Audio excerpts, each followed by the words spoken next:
Bienvenue à tous et à toutes à ce webinaire d'aujourd'hui. Comment l'approche d'impact collectif peut-elle soutenir la transition climatique des communautés? Leçon du réseau Communauté éliminant la pauvreté. Alors, notre collègue va se joindre à nous. Mon équipe va se joindre à nous aujourd'hui avec l'équipe des communautés éliminant la pauvreté. Avant de commencer, j'aimerais reconnaître que nous nous réunissons en territoire autochtone. À titre de colonisateur, c'est important de reconnaître la contribution des peuples autochtones et de confirmer que nous voulons maintenir cette promesse et le défi de la vérité et de la réconciliation de nos communautés. Personnellement, je suis à Georgia-Ake, le territoire traditionnel et non cédé du peuple Mohawk. C'est connu aussi sous le nom de Montréal. Je vous invite à vous présenter dans la fenêtre clavardage. J'ai constaté que quelques personnes l'ont déjà fait. Merci. En utilisant le territoire traditionnel sur lequel vous vous trouvez. Vous pouvez indiquer votre nom, l'organisation que vous représentez, l'affiliation et l'endroit d'où vous appelez aujourd'hui.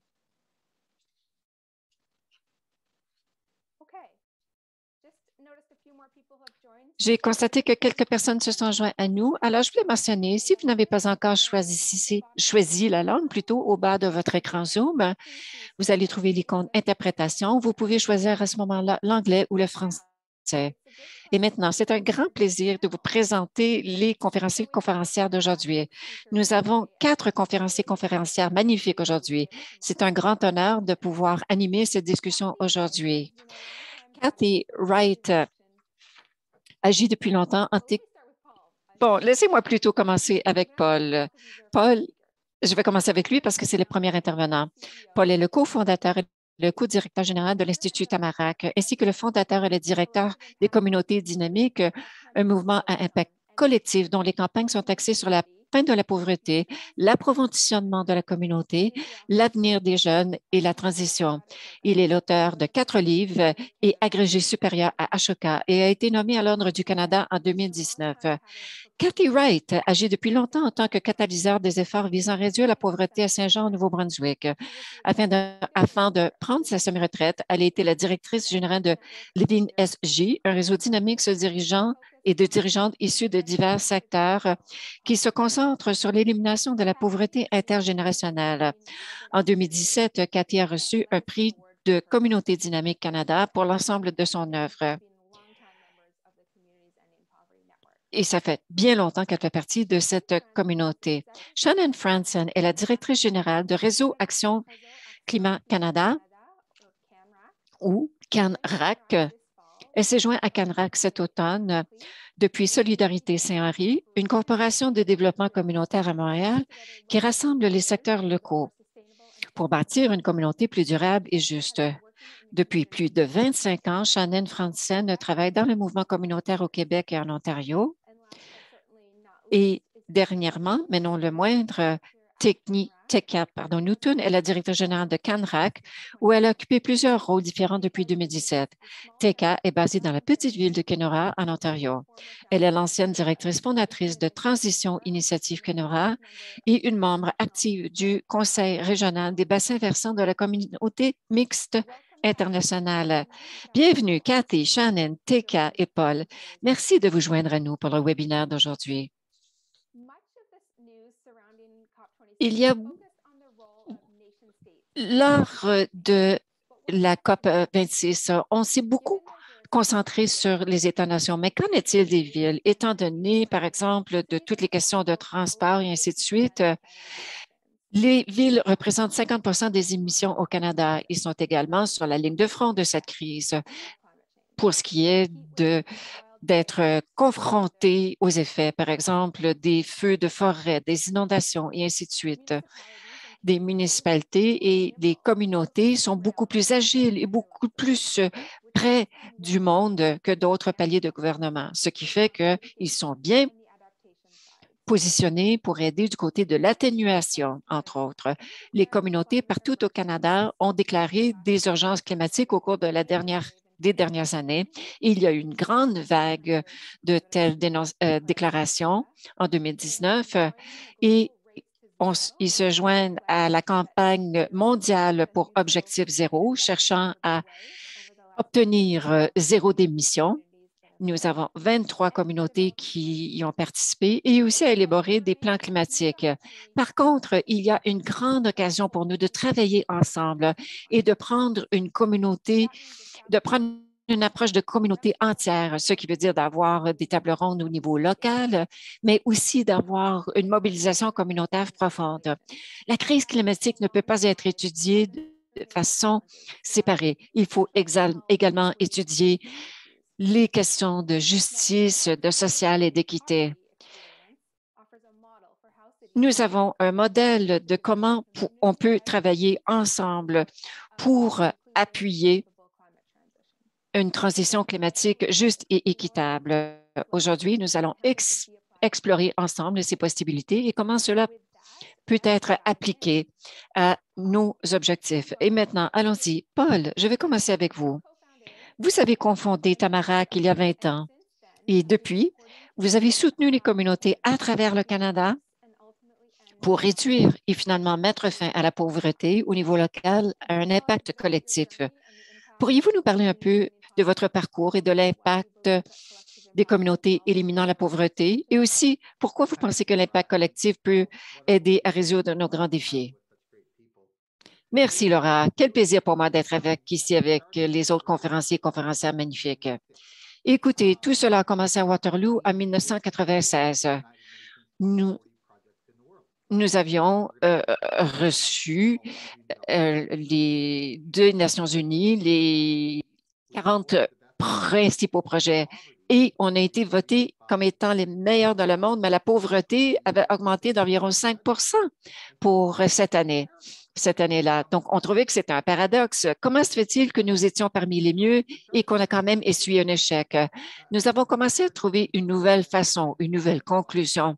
Et voici ce qu'elle était, c'est-à-dire d'être le meilleur n'allait pas résoudre le problème de la pauvreté. Ce qui était requis, c'est que les communautés devaient changer. Et ensuite, on s'est dit, mais comment s'y prendre? Comment pouvons-nous mobiliser les entreprises, les gouvernements pour qu'ils aient davantage ou des programmes différents ou d'autres organisations qui pourraient mettre en place des programmes pour mettre fin à la pauvreté plutôt que de l'atténuer. Nous avions donc cette crise dans notre réflexion dès le départ. Et c'est à ce moment-là que nous avons commencé à vraiment définir les principes de base de l'impact collectif. Et peut-être qu'un changement communautaire intégral, ce serait mieux. Mais avec l'impact collectif, on se pose la question, comment peut-on créer un plan d'action collectif afin que tout le monde ait les mêmes objectifs? Et aussi, quelles sont les données? Est-ce que nous comprenons les données? Est-ce qu'on est engagé face à ce changement? Donc, nous avions 14 de pauvreté. Est-ce qu'on comprend à quoi ressemble 11 Oui, parce que nous avons ciblé les 3 sur lesquels nous voulions nous concentrer. Et ça continuait, c'est-à-dire de créer notamment une infrastructure de soutien, et ainsi de suite. Mais c'est vraiment remarquable. Et Cathy va vous parler de son histoire. C'est une histoire de super vedette à Saint-Jean. Aujourd'hui, il y a 400 unités de logement qui ont adapté ce travail. Et nous avons justement cette grappe de municipalités qui se sont lancées et c'est durable. Ces municipalités sont empreintes de passion.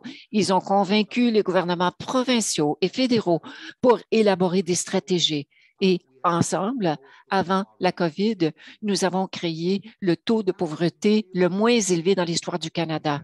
Ça, c'est vraiment important. Parce que ce qui m'interpelle le plus, c'est comment pouvons-nous créer des mesures, des évaluations pour le changement et ensuite comment peut-on atteindre ces objectifs. De cette façon, on aura une intervention au niveau de la population et la population qui amène ce changement. Nous voulons appliquer cette réflexion à la crise climatique. Et nous jugeons que c'est un ajout important. C'est un ajout important, tout comme dans la réduction de la pauvreté. Nous avons des organisations tout à fait extraordinaires qui se penchent sur toute cette question. Mais voici ce qui se passe. Le fait de rallier les gens alentour d'un plan d'action commun et d'avoir une approche d'évaluation partagée et de mobiliser les communautés et de poser des questions simples, à savoir si tout le monde était mobilisé, engagé, qu'arriverait-il? Si tout le monde changeait juste un peu, qu'est-ce que ça donnerait? Et ensuite, comme communauté, comment pouvons-nous être des meilleurs gardiens de notre environnement et vraiment pouvoir s'attaquer à ce changement? Alors, nous sommes tellement enthousiastes par rapport à ce transfert possible. Pour nous, c'est une voie vers le changement, d'avoir des solutions. Alors, merci de votre question, Laura. Merci, Paul. Oui, votre travail dans l'espace de la pauvreté a été tellement extraordinaire. C'est génial de vous avoir avec nous. Et Cathy, vous avez été sur le terrain à Saint John, au Nouveau-Brunswick, et vous avez pu transformer une communauté. Alors, Cathy, je vous pose la question suivante. Grâce à l'initiative d'impact collectif que vous avez menée à Saint-Jean pendant de nombreuses années, vous avez vraiment réussi à faire bouger les choses en termes de pauvreté. Pourriez-vous nous parler un peu de votre travail, des résultats et à quoi ressemble l'impact collectif sur le terrain de votre communauté? Vous êtes en sourdine, Cathy. Bonjour. Quel bonheur d'être avec vous aujourd'hui, de parler de nos expériences. Pour notre première stratégie de réduction de la pauvreté à Saint John, il y avait beaucoup d'énergie, beaucoup d'engagement. Nous avions également créé une infrastructure ici pour mieux appuyer les gens qui font face à la pauvreté. Nous étions bien connus dans la communauté où nous avons également pu organiser des entreprises et des gens d'affaires, mais nous avions un taux très élevé de pauvreté dans la communauté de façon générale et presque 30 pour les enfants qui vivaient dans la pauvreté. Et nous n'atteignions pas de progrès vraiment significatif. En 2002, nous avons saisi l'occasion pour travailler avec Tamarack pour voir si notre communauté, dans tous les secteurs, si on voulait une stratégie de réduction de la pauvreté. Et ensuite, nous l'avons élaborée. Nous avons publié cette stratégie en 2005 et nous avons fait énormément de progrès par rapport à nos priorités. On a ciblé les quartiers et notamment les infrastructures dont les quartiers ont besoin pour appuyer cette sortie de la pauvreté. On s'est joint à plusieurs autres voies pour mettre en place une stratégie de la réduction de la pauvreté. Et cette stratégie incluait du financement pour les réseaux partout dans la province. Et ça, c'était vraiment très utile. En 2013, plusieurs dirigeants et dirigeantes se sont rassemblés, mais on jugeait qu'on n'avait pas la même influence qu'avaient les entreprises et les gens qui travaillent dans le domaine du développement économique. Et à ce moment-là, Tamarack examinait plus en profondeur tout ce concept d'impact collectif. Nous avons décidé d'adopter ce modèle, de le vendre à des leaders pour avoir davantage de dynamisme et aussi pour avoir une stratégie plus ciblée de lutte contre la pauvreté. Nous avons pris tous les aspects, les 13 aspects de la réduction de la pauvreté et grâce à un processus très ciblé, nous avions obtenu 4 objectifs. Et finalement, toute la communauté s'est appropriée de cette stratégie. Nous avons également cherché à incorporer dans notre stratégie des projets qui étaient déjà en place et qui avaient une certaine dynamique. Certains ont utilisé cette stratégie pour décider des financements. Nous avions choisi également des coprésidents, coprésidentes venant de différents secteurs, donc 3 coprésidents par équipe et qui permettraient vraiment de véhiculer, d'alimenter, de piloter les projets. Ils avaient tous les mêmes objectifs et ils ont tenté d'aligner leurs efforts pour vraiment avoir un impact sur la réduction de la pauvreté. Nous avions également une équipe de leadership très robuste. Les gens se sont rencontrés de façon régulière. Les coprésidents ont déposé leur rapport et l'équipe de leadership est devenue plus grande. Le réseau ici, mais ils ont aussi beaucoup contribué à la sensibilisation des gens au désir de faire quelque chose. Nous avions également une équipe de soutien de 2 personnels et c'est beaucoup plus facile de travailler avec le port de Saint-John ici qu'ailleurs. Avec les lignes directrices, nous savions que nous devions diriger de l'arrière. Parfois, il y avait beaucoup d'attentes, des attentes qui portaient à confusion. Au fil du temps, une partie de la structure de l'équipe ne fonctionnait pas vraiment, mais grâce aux bonnes occasions, nous avons pu avoir accès à un fonds de 10 millions de dollars du gouvernement provincial. Cela nous a permis de mettre à profit notre vécu et de mettre à l'épreuve des projets que nous jugions seraient utiles pour réduire la pauvreté, notamment la pauvreté intergénérationnelle. Nous avons commencé à rallier différents groupes. Alors, qu'est-ce qu'on a réalisé? Ça fait maintenant 7 ans que ce projet existe.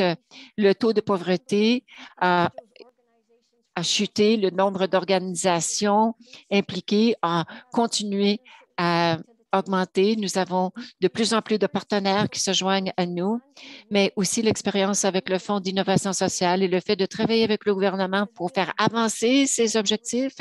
Cela nous a vraiment permis de pouvoir créer une bonne relation au niveau politique et au niveau des employés.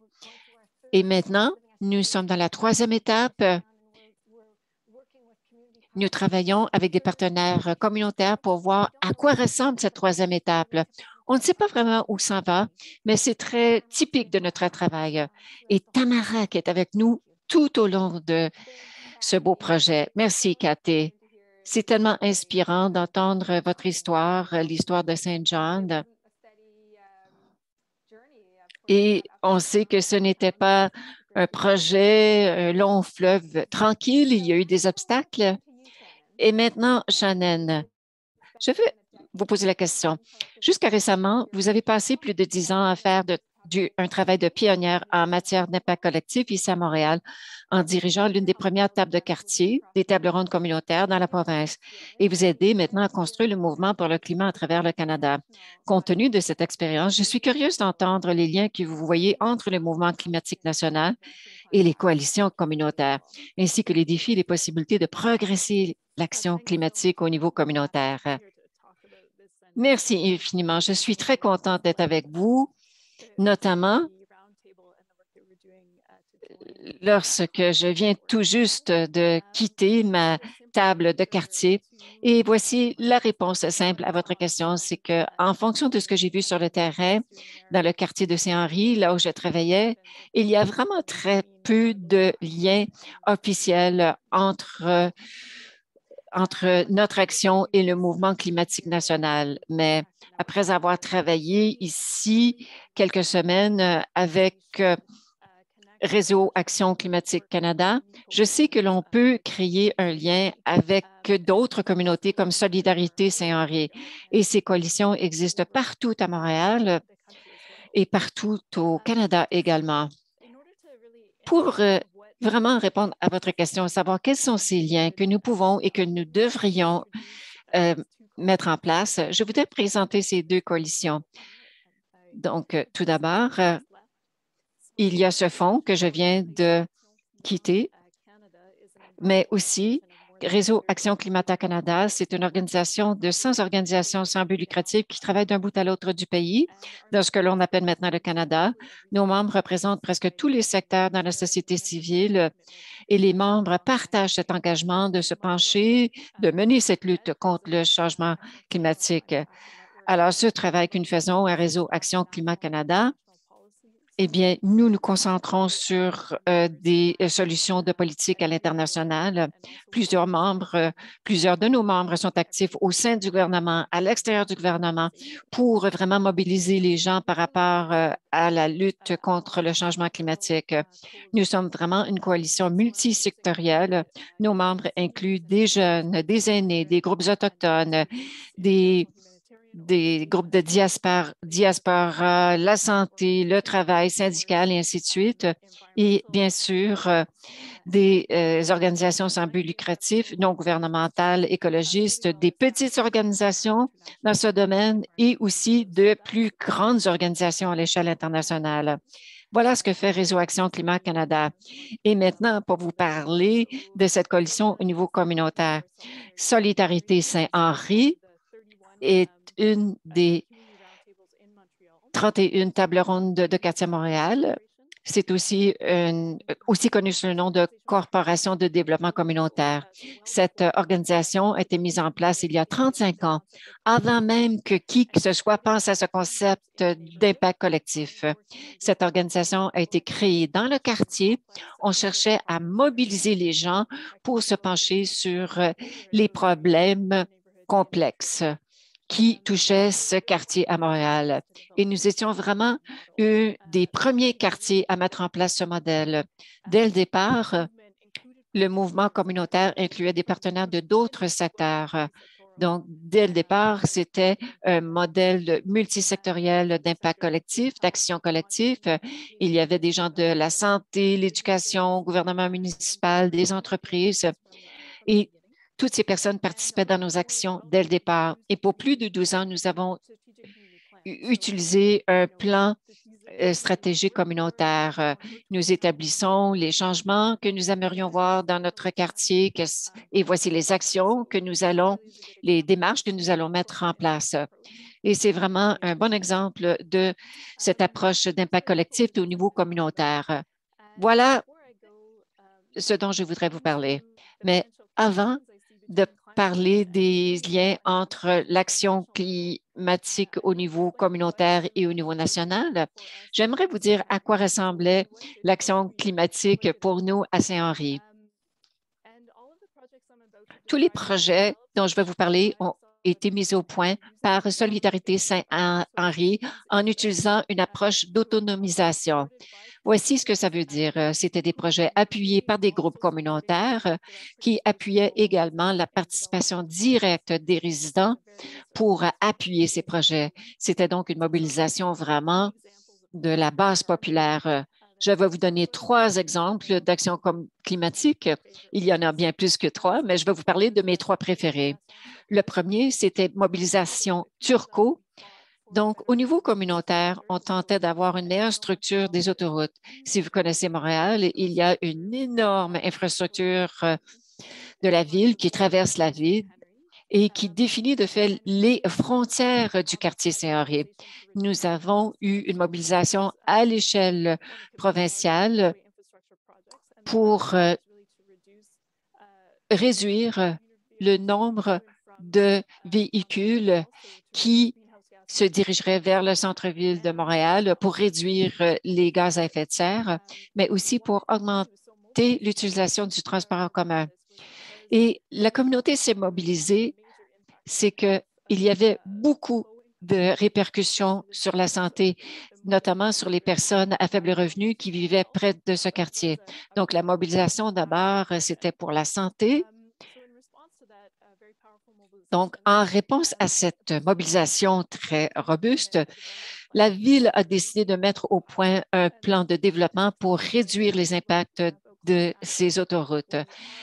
Et donc, deuxième projet, c'était notre réponse, c'était d'élaborer notre propre plan de développement communautaire.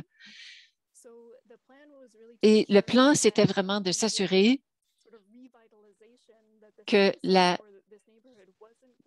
revitalisation de ce quartier ne ferait pas en sorte que ce quartier serait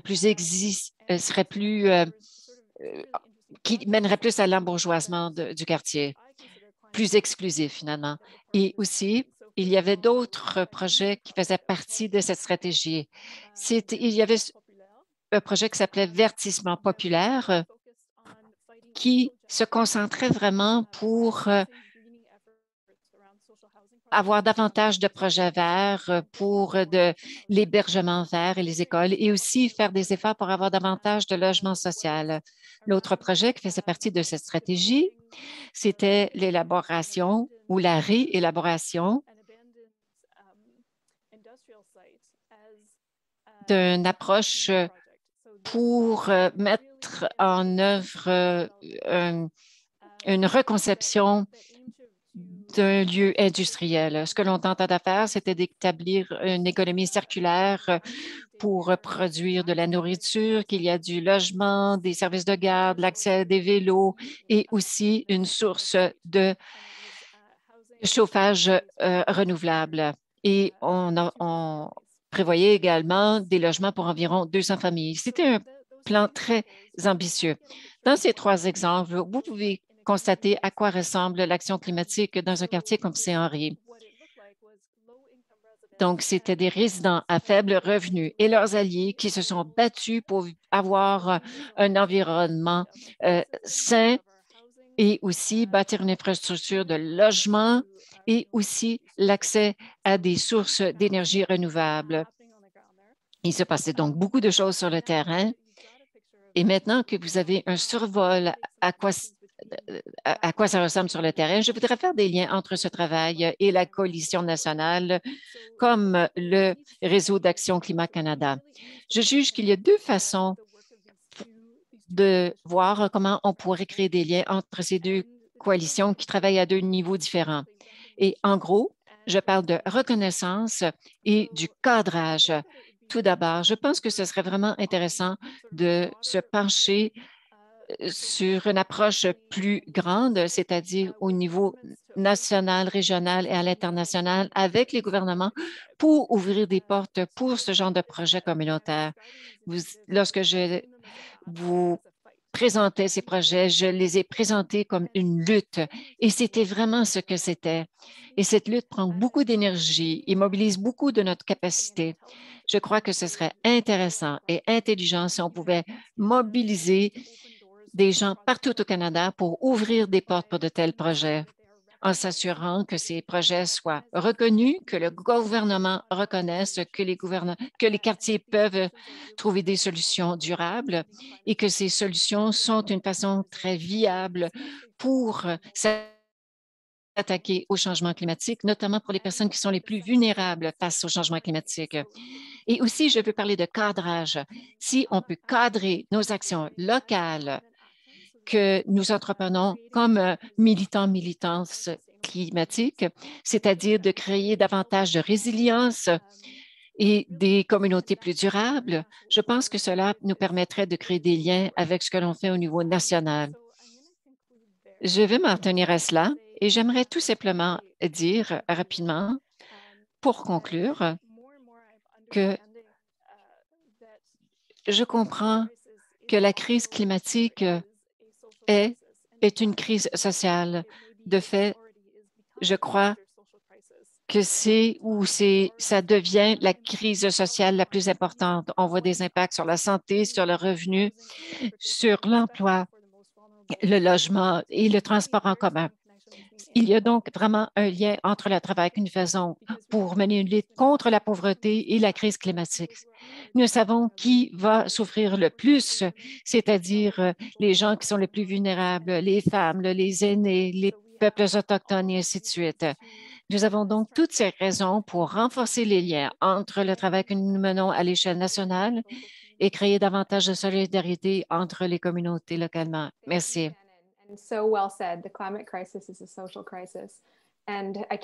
Merci, Shannon. Très bien dit. La crise climatique est une crise sociale. Et qui de mieux que de vous pour mener ce réseau Action Climat Canada? Aussi sur toutes les questions pour mener cette lutte contre la pauvreté. Alors, un bienvenue, un peu en retard, mais bienvenue à votre rose. Tika, à vous maintenant. Vous travaillez dans le mouvement climatique au niveau de la communauté locale, au niveau provincial et au niveau national depuis de nombreuses années. Vous apportez donc une perspective unique à cette conversation. Quel potentiel voyez-vous pour l'impact collectif dans l'espace climatique? Et aussi, n'hésitez pas à nous faire part de vos pensées et réactions à la suite de ce que vous avez entendu des autres conférenciers et conférencières jusqu'à présent. Bonjour, merci Laura. C'est très intéressant jusqu'ici d'entendre les exemples dont mes collègues ont parlé. Tel que vous l'avez mentionné, je travaille dans le mouvement climatique depuis plusieurs années et de fait, j'ai aussi travaillé dans le domaine communautaire ici à Kenora, dans le territoire du Traité-3. Plus récemment, je travaillais avec le réseau Action Climat et mon premier rôle avec ce réseau, c'était en 2017-2018. J'étais la coordonnatrice aux membres.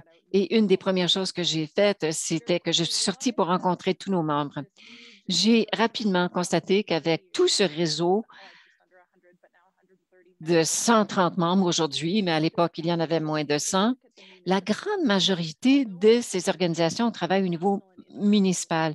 Bien que notre réseau est national et international pour ce qui est de nos politiques, nos membres sont très enracinés dans les communautés là où ils travaillent. Et ils travaillent au niveau local, municipal, régional. Et c'est logique, nous vivons dans nos communautés. C'est là où on travaille, c'est là où on joue. Nos familles sont bien ancrées dans les communautés et c'est vraiment l'environnement où on vit. Donc, c'est logique que plusieurs militants, militantes climatiques sont enracinés au niveau communautaire. Une des façons que nous avons tenté de rassembler les stratégies différentes utilisées par les groupes au niveau municipal, c'est qu'à Réseau Action Climat Canada, on voulait pouvoir avoir cet espace pour échanger des informations. En 2018, nous avons mis sur place un appel mensuel. Cet appel est ouvert à nos membres, à nos alliés qui travaillent au niveau régional et municipal. On se rassemble, on partage de ressources parfois, on monte des campagnes ensemble, on apprend. Mais c'est surtout une occasion pour faire du réseautage, de se rencontrer, d'entendre quels sont les différents problèmes dans différentes parties du pays et comment différents groupes s'attaquent à différents problèmes ou des problèmes partagés. Nous avons été très heureux d'accueillir Tamarack récemment, mais il y a également ce caucus mensuel est géré par une organisation qui fait beaucoup de cueillette de données à tous les ans. Il y a différentes formes de travail qui s'accomplit dans ce forum, dans cette tribune. Et c'est vraiment notre force à Réseau Action Climat Canada. C'est vraiment de s'approprier de toute la gamme de stratégies que les groupes utilisent pour justement s'attaquer à ces différents problèmes. Je crois que c'est très intéressant que lorsque l'on parle du modèle d'impact collectif et qui ressort du mouvement de lutte contre la pauvreté, eh bien, il y a tellement de parallèles dans le travail que nous accomplissons déjà. Mais plus important encore, on reconnaît qu'il y a des racines communes par rapport aux justices sociales que nous voyons tous et toutes présentement et qui ont des impacts disproportionnés sur certaines communautés par rapport à d'autres. Je crois que c'est vraiment intéressant d'avoir une approche d'impact collectif pour s'attaquer au changement climatique, pour voir le logement, la nourriture, le transport, le gagne-pain, examiner toutes ces questions qui ont des impacts sur nous, là où on vit dans nos communautés. Et nous savons que dans les pauvretés, on voit qu'il y a des quartiers qui sont de façon disproportionnée des communautés avec des populations de couleur ou des personnes, ou plutôt, oui, des personnes autochtones. Ce sont les gens qui sont plus susceptibles d'être touchés par les impacts du changement climatique, par exemple, toutes sortes d'obstacles à la nourriture, à la santé, à l'éducation. Dans les milieux urbains, il y a moins d'arbres, donc il y a plus d'impact lorsqu'il y a des canicules.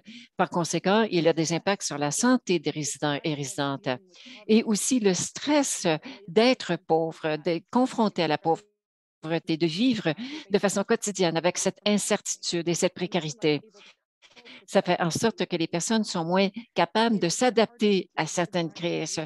Plus difficile également de, euh, de d'être confrontés ou de s'adapter à l'éco-anxiété. Les gens qui ont de la difficulté à traverser les difficultés du quotidien n'ont pas nécessairement la capacité de s'attaquer à ces plus grands problèmes. C'est encore plus difficile pour les gens qui sont confrontés à la pauvreté tous les jours d'avoir le temps et l'énergie pour tenter de trouver des solutions au changement climatique. C'est beaucoup plus efficace si l'on peut tenter de trouver des solutions climatiques pour nous aider également à trouver des solutions pour des problèmes quotidiens. Je suis très enthousiaste de pouvoir intégrer ce travail d'impact collectif que vous faites chacun et chacune dans vos secteurs individuels. Merci, Tika. Oui, et j'aime bien ce que vous avez dit, c'est-à-dire peut-être il y a des avantages au changement climatique. Parfois, on doit changer notre discours pour que ça résonne davantage sur les quartiers. Et maintenant, nous allons passer à une période de questions et de réponses. Alors, j'accueille avec plaisir vos questions, ceux et celles qui sont avec nous aujourd'hui. Vous pouvez ajouter quelque chose dans la fenêtre clavardage. Nous avons déjà une question d'un de nos participants. Et Shannon y répond présentement. Sentez-vous bien à l'aise donc d'écrire vos questions. Mais tout d'abord, je vais commencer avec mes questions. Paul, je vais commencer avec vous. Il y a un sentiment d'urgence avec la crise climatique, c'est-à-dire que nous devons faire quelque chose tout de suite. Mais le fait d'avoir un engagement, de créer une infrastructure de soutien, la gouvernance, ça prend des années. Comment pouvons-nous gérer cette tension et trouver un équilibre entre la nécessité d'agir rapidement et celle d'adopter une approche communautaire plus globale? Excellente question, Laura, merci. Tout d'abord, il y a du travail incroyable qui se fait présentement. On doit le reconnaître dans chacune des communautés. Et on pourrait même dire qu'il y a une limite à ce qui peut être fait lorsque ça doit être fait. Je sais qu'il y a ce sentiment d'urgence. Je sais qu'on veut en faire davantage, mais le travail a lieu de façon tout à fait incroyable. Les municipalités ont été très innovatrices. La Fédération canadienne des municipalités a été vraiment une force très robuste dans ce domaine. Je crois que ce que l'on offre, c'est une approche qui vise à avoir un changement communautaire global. On ajoute à ce qui se passe bien maintenant. On ne corrige rien. On n'arrive pas avec quelque chose de complètement nouveau parce que la collaboration existe déjà au niveau communautaire. Ce que l'on sait, c'est que le modèle d'impact collectif que nous utilisons, c'est vraiment l'approche la plus collaborative que l'on connaisse. Ça crée un pont, notamment pour créer ensemble, mais aussi pour avoir un plan d'action collectif, ce qui fait que lorsque l'on travaille ensemble, on aura un plus grand impact. Voilà ce que on peut offrir avec ce modèle. Et on a vraiment un bilan très robuste à cet égard. Aussi, je voulais revenir à ce qu'a dit Tika, c'est-à-dire les différents aspects de la pauvreté et comment le fait de travailler du côté environnemental, on peut apporter des changements. Regardons, par exemple, le secteur du transport. Par exemple, si nous avons moins de voitures sur la route parce que nous avons davantage de pistes cyclables, meilleurs transports en commun et aussi nos villes sont davantage piétonnières. Nous jugeons tous et toutes que c'est une meilleure approche pour s'attaquer au changement climatique. Toutes ces mesures font en sorte que la vie des personnes faisant face à la pauvreté est améliorée parce qu'ils ont des meilleures formes de déplacement et des déplacements plus sûrs. Lorsque l'on met, par exemple, des rampes pour les personnes ayant un handicap, pour les fauteuils roulants dans des édifices, les mères, les pères qui vont faire du magasinage avec leurs enfants ont un accès plus facile aux magasins ou aux restaurants. Ils peuvent maintenant utiliser ces portes qui s'ouvrent automatiquement. Donc, le fait de mettre à niveau les communautés face au changement climatique et aussi pour créer moins de dommages en l'environnement, tout cela fait en sorte que l'on crée des conditions pour une société plus équitable et ça permet à aider les gens qui vivent dans la pauvreté. Il y a une façon de penser non seulement au niveau du processus de l'impact collectif, mais aussi les résultats du travail.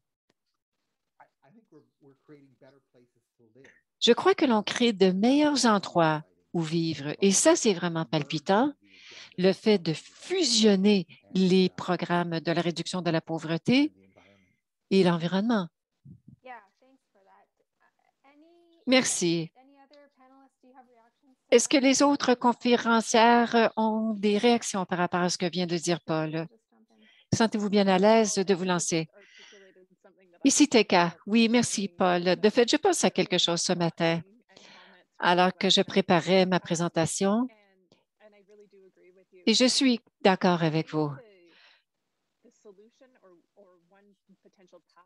Je pense que peut-être un parcours pour le changement, c'est vraiment d'enraciner les projets dans le travail qui est déjà en cours dans les communautés. Je vais vous parler de chez nous à Kenora. Nous avons une crise de logement, il y a un déficit au niveau de l'infrastructure, des dépendances de toutes sortes, la pauvreté, les impacts intergénérationnels de traumatisme dus aux pensionnats autochtones. Il y a beaucoup d'enjeux sociaux complexes et parfois c'est difficile de voir où se trouve le changement climatique dans tout cela.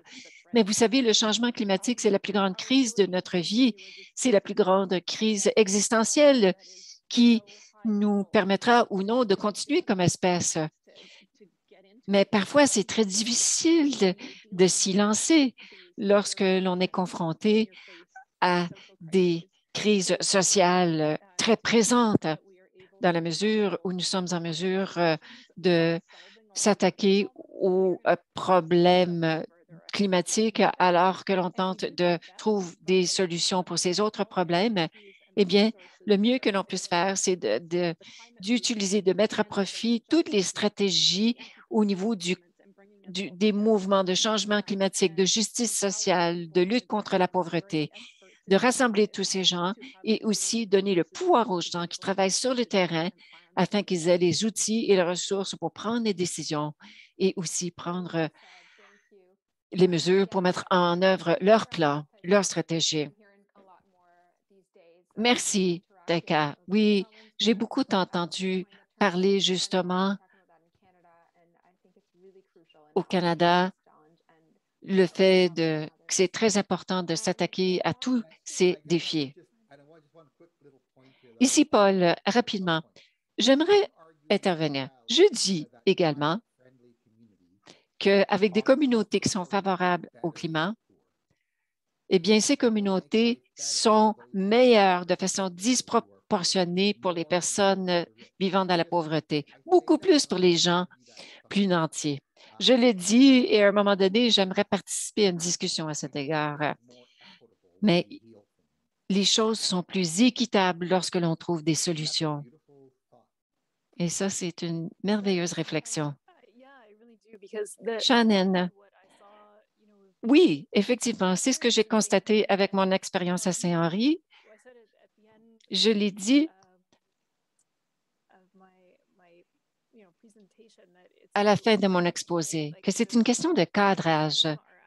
On ne cadre pas nos actions comme étant des actions climatiques, mais toutes les choses que l'on faisait, nous les présentions comme une, une occasion d'améliorer les conditions de vie. On voulait améliorer notre communauté, notamment pour les personnes vivant avec un faible revenu.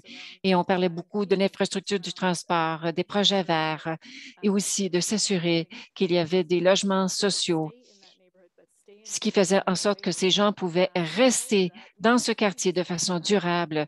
Toutes ces actions peuvent être cadrées comme une action climatique. Et je vois de façon concrète que lorsque l'on tente de transformer nos quartiers et nos communautés de façon à ce qu'ils soient plus durables, c'est aussi une façon pour nous de les rendre plus équitables. Je l'ai vu de mes propres yeux vus. Donc, c'est tout à fait vrai ce que vous dites. Il y a une question dans la section clavardage qui traite de cette question. Donc, Christine vous demande la question suivante. Pourrions-nous parler un peu plus comment les groupes plus grands au niveau provincial, fédéral peuvent appuyer les plus petits groupes au niveau communautaire, notamment les groupes qui se penchent sur les questions environnementales et aussi les groupes environnementaux se penchent également sur de nombreuses questions qui nous interpellent aujourd'hui. Tika, aimeriez-vous vous lancer? Oui, c'est une question qui est difficile à répondre de façon générale parce que ce ne sont pas toutes les organisations qui choisissent le même parcours. Je crois que c'est tout à fait vrai que le mouvement environnemental, écologique et climatique au Canada en particulier investit beaucoup d'efforts récemment pour bâtir des ponts avec les questions de justice sociale.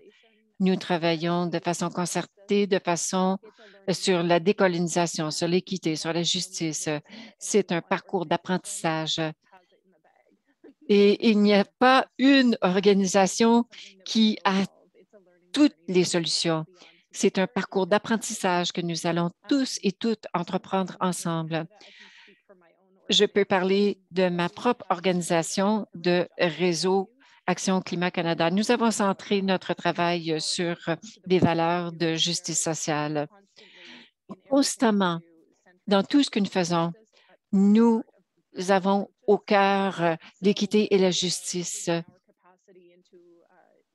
Nous avons à cœur l'équité et la justice. Donc, nous essayons toujours de faire la promotion de ce point de vue. Notre réseau comprend 130 organisations, ce qui comprend certaines des plus grandes organisations écologiques nationales, et nous travaillons avec eux pour communiquer nos valeurs, pour apprendre ensemble, pour élaborer des pratiques exemplaires. Nous tentons constamment d'améliorer les choses. Je pense qu'il y a beaucoup de choses qui se passent sur le terrain, dans les communautés, dans la région, et ce serait bien aussi de les écouter et d'apprendre de ces organisations avec de l'humilité et ensuite d'avoir la générosité de rendre disponibles les ressources que nous avons aux organisations qui n'ont pas ces ressources. C'est un obstacle important. Donc, présentement, c'est très intéressant pour le mouvement environnemental. Il y a beaucoup d'occasions, mais merci d'avoir soulevé cette question parce que c'est très certainement une des impasses les plus difficiles auxquelles nous avons été confrontés récemment. Merci, Taika. Nous avons encore beaucoup de chemin à faire, mais au cours des dernières années, nous pouvons être très fiers du progrès que nous avons réalisé au niveau climatique. Il y a eu beaucoup de travail qui a été fait de ce côté-là, mais on reconnaît qu'il reste beaucoup de travail à faire. Une autre question, à savoir comment une communauté, à savoir lorsqu'une communauté a ciblé des actions, comment peuvent-elles être appuyées par votre organisation? Je voudrais répondre au nom de Tamarack. Le rôle que nous tentons de jouer, c'est vraiment d'appuyer les communautés sur le terrain avec leur travail. Dans ce cas-ci, dans le domaine climatique, dans le domaine de la pauvreté, et on veut appuyer les communautés pour faire un lien avec les ressources dont ils ont besoin. Nous avons des publications, des études de cas, nous offrons de l'accompagnement, du coaching. Nous organisons également des webinaires, des ateliers comme celui-ci aujourd'hui pour aider des communautés à établir des réseaux avec d'autres organisations et aussi l'apprentissage de pair à pair. Et cet échange entre les pairs, c'est tellement clé à notre expérience. Et Cathy, peut-être que vous pourriez en parler également. Je pense que c'est très clé dans des communautés éliminant la pauvreté, de créer des communautés de pratique afin que les gens puissent apprendre des uns des autres. Et ensuite, peut-être que les gens pourraient indiquer comment vous appuyez les organisations. Merci, Laura.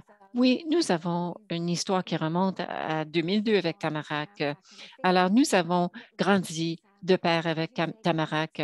Mais tel que vous l'aviez mentionné, Laura, c'est l'accès aux webinaires, le fait de pouvoir participer à des conférences.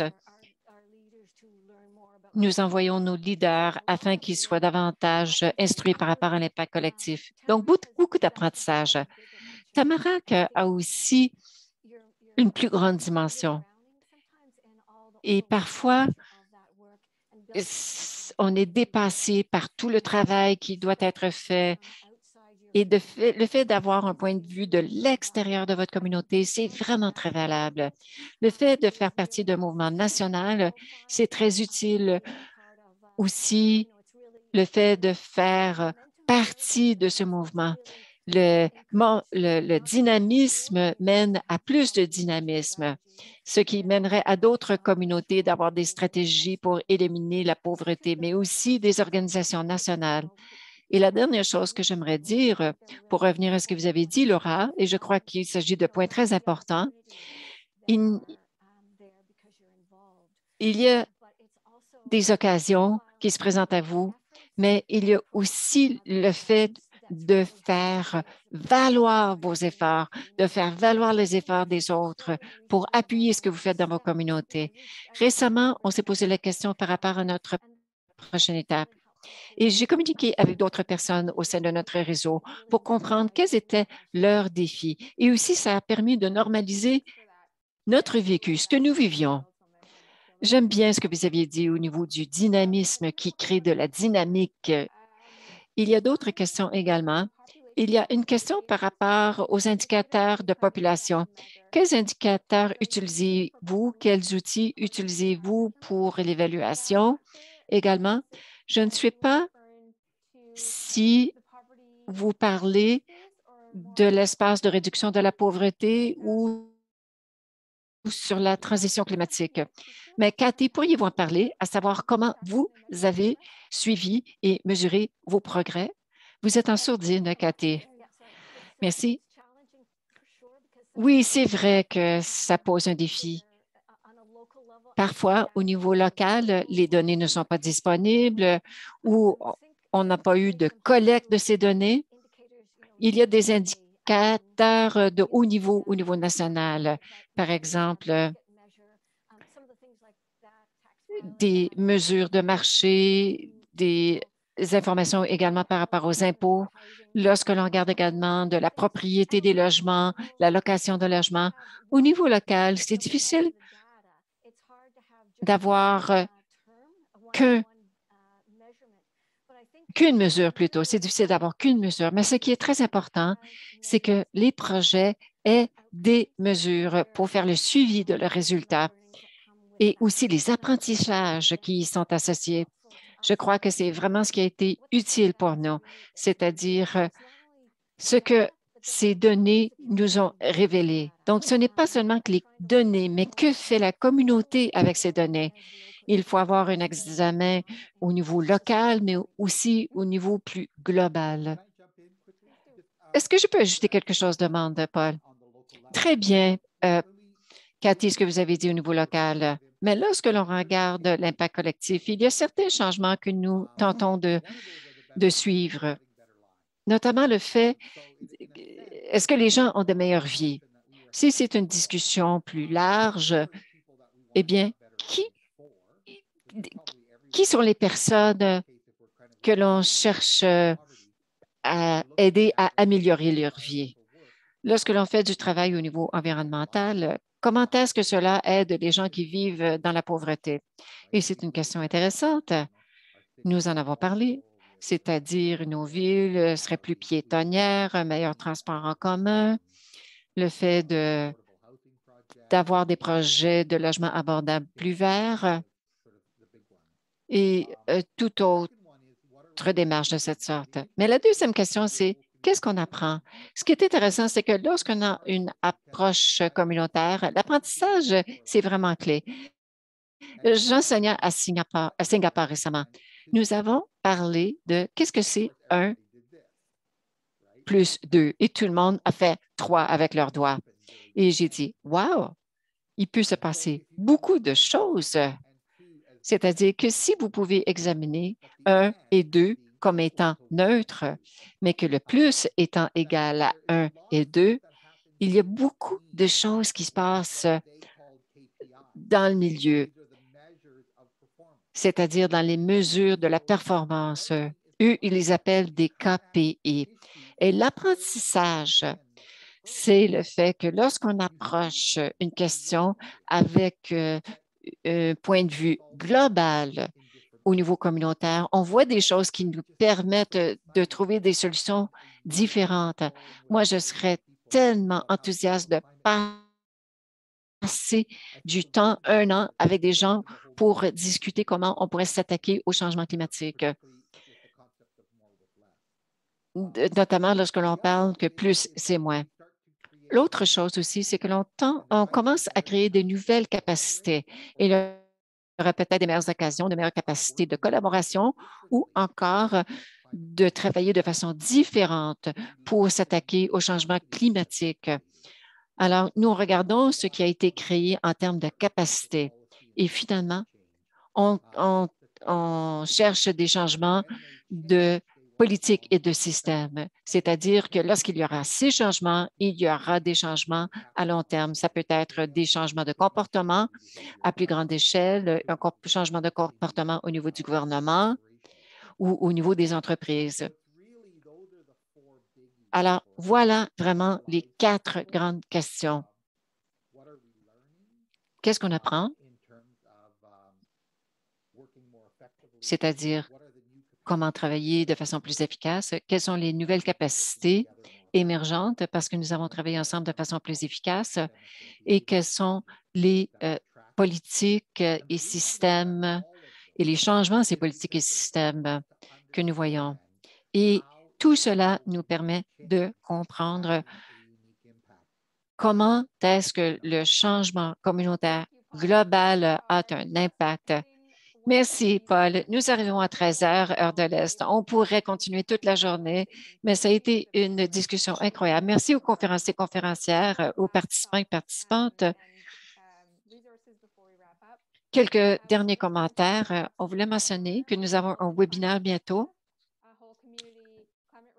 une réponse climatique communautaire par l'action collective. C'est un exemple extraordinaire de à quoi ressemble plutôt l'impact collectif sur le terrain.